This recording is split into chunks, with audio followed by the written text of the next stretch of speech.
Back to my channel. Geneva আবার ফিরে এলো আপনাদের ভিউয়ার্স বন্ধুদের সামনে। তো এই দেখুন, আমি পোস্তটাকে বেটে নিয়েছি।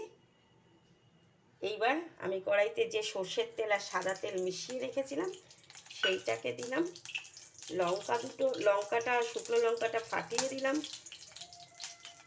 তার সঙ্গে একটা কাঁচা লঙ্কা ফাটিয়ে দিলাম, ওই এক টুকরো পেঁয়াজ দিয়ে দিলাম,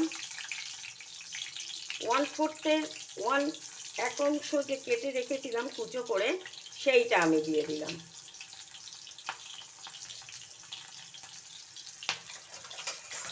তো আমার ভিউয়ার্স বন্ধুরা দেখুন, আমি এই ফোড়নটায় কি দিলাম, 1/4 মানে একটা গোটা পেঁয়াজের এক অংশ আমি দিলাম কুচিয়ে লম্বা লম্বা করে।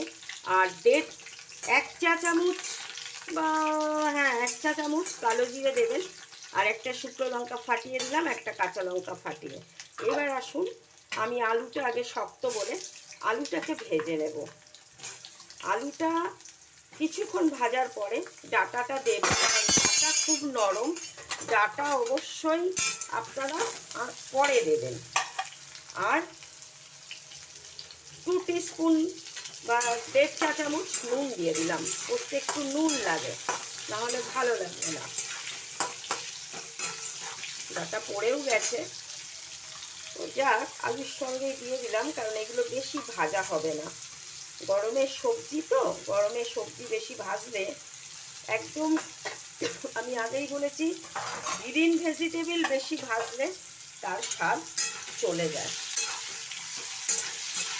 আর এতে আপনারা এরকম সাদা করতে পারেন, কিন্তু আমি একটু হলুদ দেব। আপনারাও দিতে পারেন, কোনো অসুবিধা নেই। হলুদে পয়জেন, কোনো পয়জেন থাকলে হলুদে পয়জেনটা নষ্ট করে দেয়। তাই হলুদটা খাওয়া আমাদের